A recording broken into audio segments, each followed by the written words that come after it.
What do George Washington, Abraham Lincoln, and Saint Valentine have in common? The month of February. The first two were born in that month, while the other prematurely died. But the month of February celebrates all three, and now you have a fourth reason to celebrate. Hello again, SA here. And when I'm not embarrassing myself on the internet, I'm also a published author, and I got a deal for you. Enjoy President's Day and Valentine's Day with my book series Glitch. It will be on sale for 25% off for the entire month. That way, when you're taking a load off on President's Day or getting sweets from your sweets, you can indulge in a story of a kidnapped teen model and a reluctant jewel thief who are on the run from the law. The links are down below in the description. And I'm not just some one-hit wonder. I got other books coming down the pike. So as long as nothing terrible happens to me. And now... Hey, Rocky! Watch me pull a rabbit out of my hat! Again? Nothing up my sleeve. Presto! Wrong hat. I take a 7.5. Now here's something we hope you'll really like. You'll see those books too. Now let's get back to the video. Hello again. SA here. What a difference a day makes. Now, I don't recall who made that statement. I think it was from the 19th century. But it's quite apropos, especially considering current events. Indeed, anyone who's been paying attention, and I mean truly paying attention, knows about the great Tucker Carlson Vladimir Putin interview. Indeed, the mainstream media for a good couple of days wouldn't shut up about it, even though no one hadn't seen it. And then, of course, you wonder why. Indeed, MSNBC actually had to drag up old Hillary Clinton to denounce it. And I'm thinking, oh, really? She's seen it? No. So what is she denouncing something she hadn't seen? Yeah, there's the rub. Well, now I personally have watched the whole thing. In fact, I watched it twice just to make sure. And Vlad, what did he say? Well, strangely enough, anyone who's been paying attention to current events, he didn't say anything out of the ordinary. And you say, what? No. Okay, that's not entirely true. He did say a few things, but anyone who's been paying attention pretty much knows that for a long time, the damn people in Moscow, people in Kiev have been like this. Yeah, true. And Putin gave Tucker a quick history lesson. It wasn't that quick because the interview was over 2 hours. Old Vlad spent about a quarter of it basically reciting Ukrainian Russian history. And no, there wasn't going to be a test afterwards, but whatever. And indeed, old Tucker actually interrupted Vlad more than a few times because I think his eyes were glazing over and he didn't want to fall asleep in the middle of his own interview. I mean, that would have been embarrassing. But anyway, when they got down to the brass tacks of current events, old Vlad didn't disappoint. In other words, the man, he's on his game, even though the guy is like damn near 70 now. And he basically said what a lot of people already knew, that after the Cold War ended, the people in Moscow got a raw deal. They thought they had a handshake agreement, except it wasn't. The damn people in the collective West and the Atlantic Council basically gave people in Moscow the one-finger salute and started marching their military lines towards the Russian border. And the Ruskies kept telling them to stop, and they wouldn't stop. And indeed, he old Vlad spoke about how the collective West had supported various radical groups inside their country to try to overthrow the government. Like, for example, anyone who remembers the Chechen wars back in the 90s and early 2000s?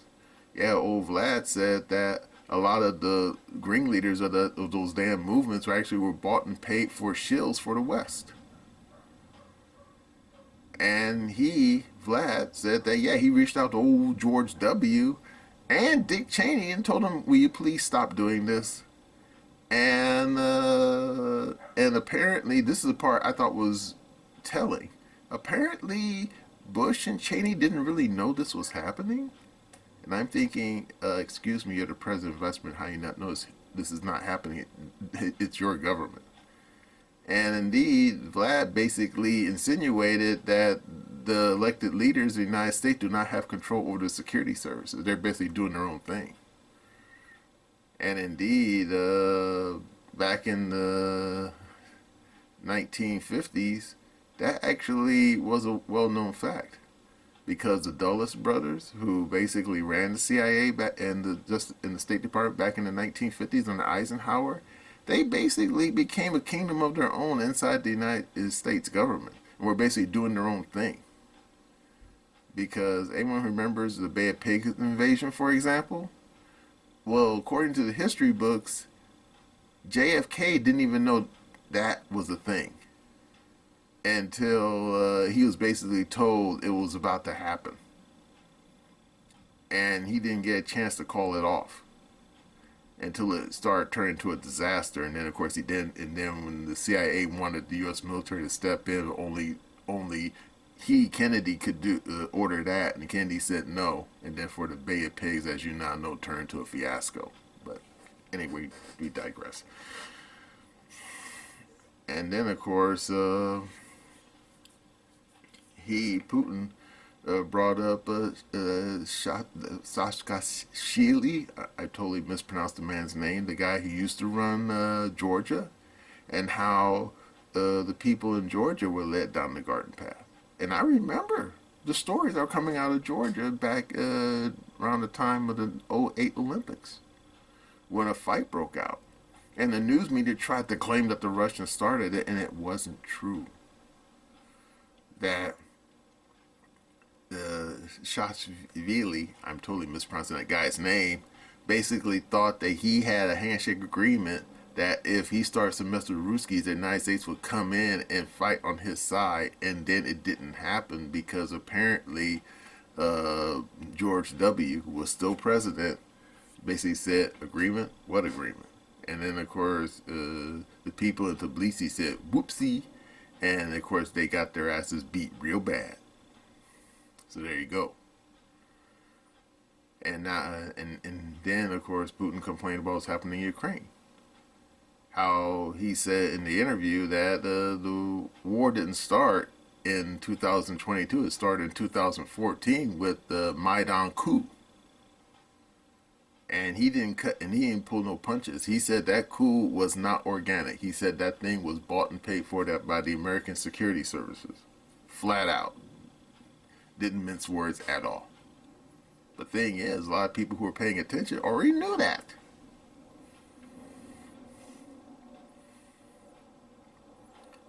But then Tucker asked him about the future of Ukraine. Asked him, how are you going to get your what you want without taking over the whole country? And funny thing is, Putin got a little sly. He basically kind of hinted and whispered and kind of creeped around and said, well, maybe we can get a negotiated agreement.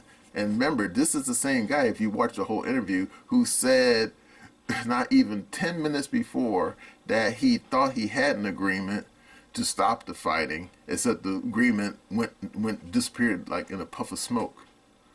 Like something from Mandrake the Magnificent would pull. And then he complained about the Minsk agreements and how he thought he had an agreement there too to stop the fighting in the Donbass, except those agreements weren't worth the paper they're written on. He signed an agreement with the people in Kiev, and they immediately ignored it. So yeah, when you listen to Vlad when he talks about this stuff, it's almost like he's trying to talk out of both sides of his ass cheeks. I mean, first he says that he hopes to have a negotiated agreement that way doesn't have to take over the whole country, and then just before he says that he tried to get a negotiated agreement, but the people in Kiev kept ignoring the agreements they were signing. So, which way, brother? Which way? But then he said something very telling. And I think this was the straw that broke the camel's back, or I should say broke the Western narrative's back. And I was going to show you a clip right now. Are you ready? Here we go. Do you think NATO is worried about this becoming a global war or a nuclear conflict? At least that's what they're talking about. And they're trying to intimidate their own population with an imaginary Russian threat. This is an obvious fact. And thinking people, not Philistines, but thinking people, analysts, those who are engaged in real politics, just smart people, understand perfectly well that this is a fake. They're trying to fuel the Russian threat. The threat I think you're referring to is a Russian invasion of Poland, Latvia, expansionist behavior. Can you imagine a scenario where you sent Russian troops to Poland?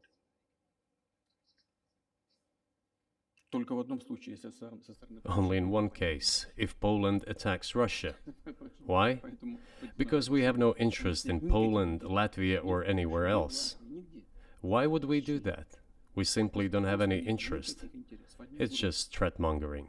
Well, the argument, I know you know this, is that, well, he invaded Ukraine, he has territorial aims across the continent, and you're saying unequivocally you don't.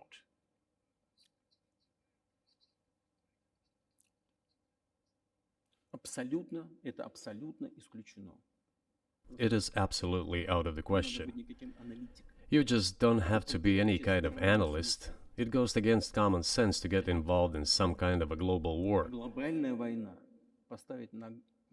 And a global war will bring all humanity to the brink of destruction. It's obvious. There are certainly means of deterrence. They have been scaring everyone with us all along. Tomorrow Russia will use tactical nuclear weapons. Tomorrow Russia will use that. No, the day after tomorrow. So what? In order to extort additional money from US taxpayers and European taxpayers in the confrontation with Russia in the Ukrainian theater of war. The goal is to weaken Russia as much as possible. Okay, so you saw that, right? And what does that tell you? That tells you that the people in the Atlantic Council are full of shit.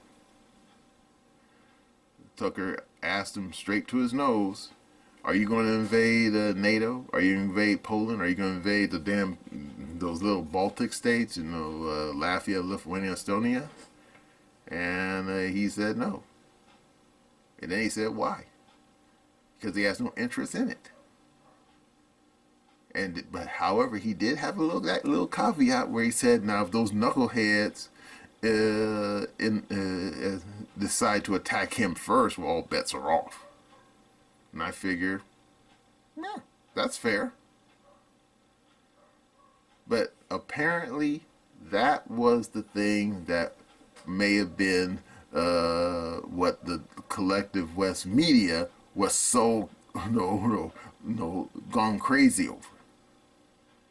Because anyone who's been paying attention to current events has been hearing these clowns, where they be in Berlin or London or Paris or, oh my God, in Stockholm, talking about, oh, we're going to have to start mobilizing our people and building up our force because Russia's about to attack us.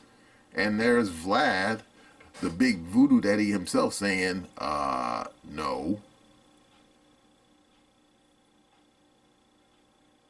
And then people who probably seen this Tucker interview and I mean millions and millions of people, including people living in Europe, are now sitting there looking at their damn little handheld devices, or maybe watching it on the internet proper, are sitting there saying, what's this? Yeah, it's not CGI. It's actually Vlad actually saying that he has no interest in turning into Genghis Khan or, oh my God, Attila the Hun, and take his, his hordes and march all the way to the Atlantic. He has no interest in that. Therefore, then all these people who've seen the interview now saying, so why are the people in my council telling us that he is? Want to know why, boys and girls? Because your leaders are full of shit. And the news media is equally full of shit. It's that simple. And now you're wondering why people like old Chuck Schumer is sitting there on the damn TV news saying, if the Republicans don't pass this damn funding bill for Ukraine, we're going to have to enlist American soldiers, send them to fight the Russians. No, you're not. Oh, Chucky, you're not. First of all, you're not the president, so shut up. And B, old Biden, who's totally losing his marbles from one second to the next, he wouldn't dare. Especially if the Ruskies are not marching across a damn NATO territory like a damn hurricane. So then what? Then you're probably wondering now, so why are they going around saying that? Why? Probably to get you scared. And indeed, in the video, you heard called these people, what did Putin use the word? Threat mongers? Yeah, they are. They're trying to get their citizens scared, particularly the Europeans, so they'll fear the dreaded Russian monster. And I'm thinking, dude, anyone whose brain still works knows that the Ruskies ain't coming west, unless, of course, some knucklehead in the Atlantic Council fires off a missile at Moscow, something stupid like that. And at that point, you sign your own fucking death warrant. So what happens now? I think that, in the immortal words of Ricky Ricardo, Atlantic Council, you got some explaining to do. That's right. They're going to have to explain to the citizens why they've been sitting there lying to them about a Russian invasion that ain't going to happen. So, did the Tucker Putin interview break the internet? Well, I wouldn't go that far. But I think it probably woke a lot of people up to how duplicitous the news media is and how totally untrustworthy these Western leaders are. Yep, that's true. Now, of course, some of you out there who are total Russophobes saying, oh, we can't trust that dreaded Vlad. Well, maybe you can. Because, remember, the last time any Russian army marched west was after a certain clown with a little funny mustache sent his armies off to attack Russia. And I'm wondering, what was that guy's name? You know, his initials are AH. Yeah. And then, of course, as the history books tell us, after his invasion turned into a failure, the people in Moscow reciprocated by marching their armies all the way to his capital in Berlin and then blew the place up. So maybe these people in the Atlantic Council should learn from history. Don't poke the bear, and maybe the bear won't poke you back. Yeah, that sounds like common sense. Well, that's all I have to say about broken Western narratives, and that's my opinion.